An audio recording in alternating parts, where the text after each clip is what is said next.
আকাশবাণী কলকাতা। স্থানীয় সংবাদ পড়ছি শুভ্রা চক্রবর্তী। বিশেষ খবর। রাজ্য সরকার স্বাস্থ্য ভবনের সামনে 5 জন বা তার বেশি ব্যক্তির জমায়েত, মিটিং, মিছিলের ওপর নিষেধাজ্ঞা জারি করেছে। আদিবাসী ও পিছিয়ে পড়া শ্রেণীর জন্য রাজ্য সরকারের বিভিন্ন কল্যাণমূলক প্রকল্পের সুযোগ যেন তারাই পান তা নিশ্চিত করতে রাজ্য সরকার নির্দেশ দিয়েছে।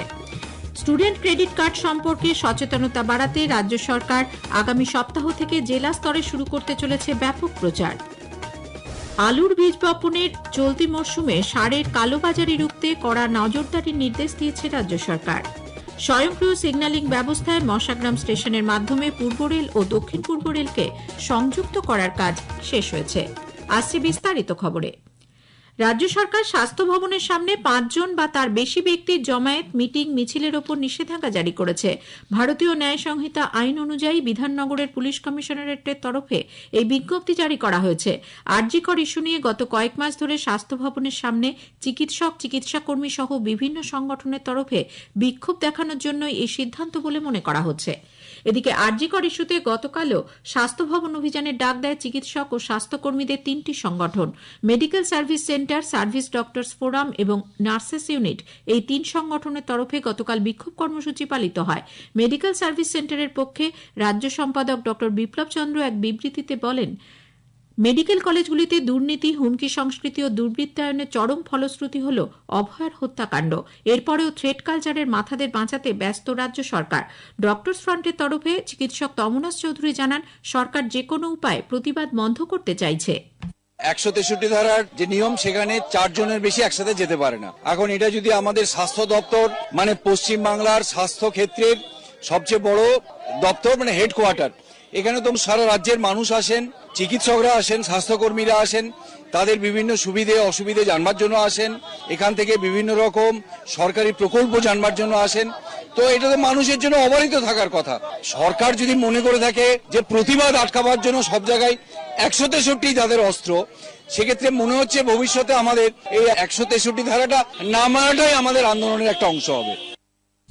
অন্যদিকে শিয়ালদা আদালতে গতকালও আরজিকর মেডিকেল কলেজ চিকিৎসক পড়ুয়ার ধর্ষণ খুনের মামলায় মূল অভিযুক্ত সঞ্জয় রায়কে কড়া নিরাপত্তার মধ্যে আদালতে পেশ করা হয়। অপেক্ষারত সাংবাদিকদের সঙ্গে অভিযুক্ত যাতে কোনোভাবেই কথা বলতে না পারে সে বিষয়ে পুলিশের তৎপরতা ছিল চোখে পড়ার মতো। টানা গাড়ির হর্ন বাজিয়ে এবং গাড়িতে চাপড় মেরে অভিযুক্তকে কথা বলা থেকে বিরত রাখা হয়। আদালতে গতকাল মৃতদেহ ও ঘটনাস্থলের ফরেন্সিক পরীক্ষার সঙ্গে যুক্ত কয়েকজনের বয়ান রেকর্ড করা হয়েছে বলে পুলিশ সূত্রে জানা গেছে। আদিবাসী ও পিছিয়ে পড়া শ্রেণীর জন্য রাজ্য সরকারের বিভিন্ন কল্যাণমূলক প্রকল্পের সুযোগ যেন তাঁরাই পান তা নিশ্চিত করতে রাজ্য সরকার নির্দেশ দিয়েছে। এজন্য প্রকল্পের প্রচার ও জনসংযোগ বাড়ানোর উপর গুরুত্ব দেওয়া হয়েছে। নবান্নে গতকাল মুখ্যমন্ত্রী মমতা ব্যানার্জির পৌরোহিত্যে আদিবাসী উন্নয়ন পর্ষদের বৈঠকে উপস্থিত জনপ্রতিনিধিরা জানান, আদিবাসীদের উন্নয়নে রাজ্য সরকার একাধিক প্রকল্প ও পদক্ষেপ গ্রহণ করেছে, কিন্তু যথাযথ প্রচার ও সচেতনতার অভাবে প্রকৃত সুবিধাভোগীরা এইসব প্রকল্পের সুযোগ থেকে বঞ্চিত হচ্ছেন। তার পরিপ্রেক্ষিতে এই নির্দেশ বলে জানা গেছে। রাজ্যের 4 জনজাতি মন্ত্রীকে আদিবাসী এলাকায় গিয়ে এই নিয়ে প্রচারে গতি আনতে নির্দেশ দেওয়া হয়েছে বৈঠকে। এছাড়াও পাহাড়ের অনুকরণে জঙ্গলমহলেও হোমস্টের প্রসারে বিশেষ গুরুত্ব দিচ্ছে রাজ্য সরকার। আদিবাসী অধ্যুষিত এলাকায় পর্যটনের বিকাশের পাশাপাশি স্থানীয়দের কর্মসংস্থানের লক্ষ্যেই এই পদক্ষেপ। এদিকে বিজেপি রাজ্য সভাপতি সুকান্ত মজুমদার নবান্ন সভাঘরে এই বৈঠক প্রসঙ্গে বলেছেন, আদিবাসী উন্নয়ন প্রকল্পের সুযোগ সুবিধা যে আদিবাসীরা পাচ্ছেন না তার দায় সম্পূর্ণ মুখ্যমন্ত্রীর। দলের বিধায়কদেরই মুখ্যমন্ত্রীর ওপর আস্থা নেই। মুখ্যমন্ত্রীর উপরে তার বিধায়কদের কোনো ভরসা নেই। বিজয়টা এমনও হয় যে বিজয়ের সময় হয়তো আমার সাথে মাননীয় মুখ্যমন্ত্রীরও যদি কোথাও দেখা হয়, আমি তাকে নমস্কার করে শুভ বিজয়া জানাই। বাঙালি সংস্কৃতি এটা। তৃণমূল কংগ্রেস এই অপসংস্কৃতিকে আমদানি করছে বাংলা। এই সংস্কৃতি চলতে পারে না। বাংলা সংস্কৃতি নয়, বাঙালি সংস্কৃতি এটা নয়। রাজ্যে অপরাধ বাড়ার জন্য মুখ্যমন্ত্রী তথা স্বরাষ্ট্রমন্ত্রী মমতা ব্যানার্জির কাছে প্রশ্ন তোলা উচিত বলেও তিনি মন্তব্য করেন। বরানগরে গতরাতে এক বেসরকারি সংগঠনের বিজয়া সম্মেলনেতে তিনি সাংবাদিকদের সঙ্গে কথা বলছিলেন। স্টুডেন্ট ক্রেডিট কার্ড সম্পর্কে তরুণদের মধ্যে সচেতনতা বাড়াতে রাজ্য সরকার ব্যাপক প্রচার শুরু করার নির্দেশ দিয়েছে। আগামী সপ্তাহ থেকে জেলা স্তরে কলেজ ও স্কুল পড়ুয়াদের মধ্যে এ নিয়ে প্রচার চালাতে বলেছে উচ্চশিক্ষা দপ্তর। সদ্য কলেজ বিশ্ববিদ্যালয়ে ভর্তি প্রক্রিয়া শেষে ক্লাস শুরু হওয়ায় দপ্তরের তরফে সর্বত্র এই প্রকল্প নিয়ে নতুন করে প্রচার চালানোর উপর জোর দেওয়া হচ্ছে। ব্যাংকগুলিও যাতে এ বিষয়ে সক্রিয় ভূমিকা নেয় সে বিষয়েও অনুরোধ জানানো হয়েছে। তরুণের স্বপ্ন প্রকল্পে ট্যাব কেনা নিয়ে রাজ্যে 489টি স্কুলের ছাত্রছাত্রী এখনো পর্যন্ত জালিয়াতির শিকার। এ ব্যাপারে 401টি এফআইআর দায়ের করা হয়েছে বলে শিক্ষা দপ্তর সূত্রে জানা গেছে। যেসব ছাত্রছাত্রী টাকা পাননি তাদের অ্যাকাউন্টে ইতোমধ্যেই টাকা পাঠানোর কাজ শুরু হয়েছে। এদিকে ট্যাব জালিয়াতির মামলার তদন্তে কলকাতা পুলিশের একটি দল শিলিগুড়ি থেকে 3 জনকে গত রবিবার গ্রেপ্তার করে। দিবাকর দাস, গোপাল রায় এবং বিশাল ঢালি নামে ধৃত 3 জনকে গতকাল আলিপুর আদালতে তোলা হলে 25শে নভেম্বর পর্যন্ত পুলিশ হেফাজতে পাঠানো হয়। পুলিশ সূত্রে জানা গেছে, উত্তর দিনাজপুরের চোপড়ার বাসিন্দা দিবাকর দাস প্রাথমিক শিক্ষক, বাকি 2 জন শিলিগুড়ির চম্পাশাড়ির বাসিন্দা। এই নিয়ে ট্যাব কেলেঙ্কারিতে কলকাতা পুলিশ মোট 5 জনকে গ্রেপ্তার করল। এর আগে ধরা হয় আরও 2 জনকে। তারা বর্তমানে সিআইডি হেফাজতে। স্থানীয় সংবাদ শুনছেন আকাশবাণী কলকাতা কেন্দ্র থেকে। রাজ্যে আলুর বীজ বপনের চলতি মরশুমে সার নিয়ে কালোবাজারি রুখতে রাজ্য সরকার কড়া নজরদারির নির্দেশ দিয়েছে। আলু চাষের জন্য ব্যবহৃত এনপিকে সারের চাহিদার সুযোগে অসাধু ব্যবসায়ীরা যাতে বাজারে কৃত্রিমভাবে দাম বাড়িয়ে না দেয় তা দেখতে বলা হয়েছে। একই সঙ্গে প্রতিটি ব্লকে কৃষকরা আলু চাষের জন্য ন্যায্য মূল্যে এনপিকে সার বাজার থেকে পাচ্ছেন কিনা তা দেখতেও কৃষি দপ্তর জেলাগুলিকে নির্দেশ দিয়েছে। এজন্য সপ্তাহে অন্তত একবার প্রতিটি ব্লকে কৃষি আধিকারিকদের নিয়ে পর্যালোচনা বৈঠক হবে। পথ দুর্ঘটনা রোধে বাসের রেষারেষি আটকাতে রাজ্য সরকারের প্রস্তাবিত নতুন মান্য আচরণবিধি চালু করার প্রস্তাব প্রসঙ্গে বাস মালিকদের বিভিন্ন সংগঠন উদ্বেগ প্রকাশ করেছে। এই আচরণবিধিতে কমিশন প্রথা বিলোপের পাশাপাশি দুর্ঘটনায় মৃত্যুর ক্ষেত্রে বাস চালকের বিরুদ্ধে সরাসরি খুনের মামলা দায়ের করার মতো কঠোর পদক্ষেপের প্রস্তাব থাকছে। চালকের পাশাপাশি বাস মালিকেরাও ফৌজদারি মামলায় ফেঁসে যেতে পারেন বলে আশঙ্কা ছড়িয়েছে।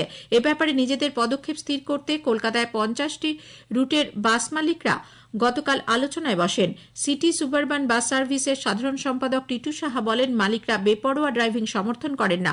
বাসের রেষারেষি কখনোই কাম্য নয়, কিন্তু বাস মালিকদের মামলায় জড়িয়ে দিলে তারা পথে গাড়ি নামাতে ভয় পাবেন। আগামী দিনে রুগ্ন বেসরকারি বাস পরিবহন আরও বিপন্ন হয়ে পড়বে। ভারতীয় নৌবাহিনী আগামীকাল থেকে উপকূলীয় প্রতিরক্ষা অনুশীলন শুরু করছে। চলবে 21শে নভেম্বর পর্যন্ত। কলকাতায় গতকাল naval officer incharge commander Ajay Yadav এক সাংবাদিক সম্মেলনে জানান, এ রাজ্যেও উপকূলীয় এলাকায় এই মহড়া চলবে। সমুদ্র নিরাপত্তা বিষয়ে উপকূল এলাকার মানুষের সচেতনতা বৃদ্ধি করাই এর উদ্দেশ্য। এই মহড়ায় অংশ নিচ্ছে উপকূলরক্ষী বাহিনী, ভারতীয় সেনা, বায়ুসেনা, বিএসএফ, এনএসজি, সিআইএসএফ, শুল্ক বিভাগ, মৎস্য দপ্তর এবং রাজ্যের অন্য নিরাপত্তা সংস্থাগুলি। কোনো রাজনৈতিক ঘটনা বা কর্মসূচিতে সরকারি সম্পত্তি নষ্ট বা ভাঙচুর হলে সংশ্লিষ্ট দল বা ব্যক্তির বিরুদ্ধে আইনি পদক্ষেপ করার নির্দেশ দিয়েছে কলকাতা হাইকোর্ট। সরকারি সম্পত্তি ভাঙচুর হলেও অভিযুক্তদের বিরুদ্ধে কেন আইনি ধারা প্রয়োগ করা হয় না তা নিয়েও আদালত প্রশ্ন তুলেছে। মালদা জেলার পুকুরিয়া গ্রাম পঞ্চায়েতে ভাঙচুরের ঘটনা নিয়ে হাইকোর্টে বিচারপতি তীর্থঙ্কর ঘোষের এজলাসে গতকাল শুনানির সময় এই নির্দেশ দেওয়া হয়। এ বিষয়ে রাজ্য প্রশাসনকে একটি রিপোর্ট জমা দিতে বলা হয়েছে। আগামী 17 জানুয়ারি এই মামলার পরবর্তী শুনানি। দক্ষিণ 24 পরগনার ভগবতপুর বন দপ্তরের আধিকারিকরা ক্রেতা সেজে 2 হরিণ শিকারীকে গ্রেপ্তার করেছে। বেশ কিছুদিন ধরে চোরা শিকারীরা সুন্দরবনের জঙ্গলে ঢুকে হরিণ শিকার করছে বলে বন দপ্তরের কাছে খবর আসে। আধিকারিকরা গত রবিবার হরিণের মাংস কিনতে উৎসাহ প্রকাশ করে ক্রেতা সেজে নির্দিষ্ট জায়গায় অপেক্ষা করতে থাকেন। হাতে নাতে ধরা পড়ে সুলেখা গিরি ও উদয়ন সরকার নামে 2 চোরা শিকারী। গতকাল ধৃতদের কাকদ্বীপ আদালতে পেশ করা হলে বিচারক 2 দিনের পুলিশ হেফাজতের নির্দেশ দেন।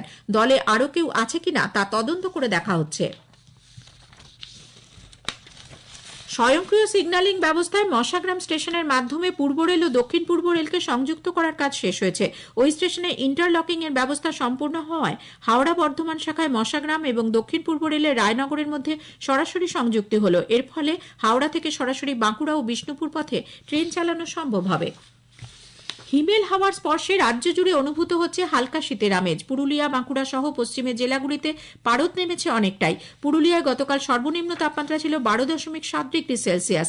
কলকাতা সহ পার্শ্ববর্তী জেলাগুলিতেও রাতের দিকে তাপমাত্রা অনেকটাই কমছে।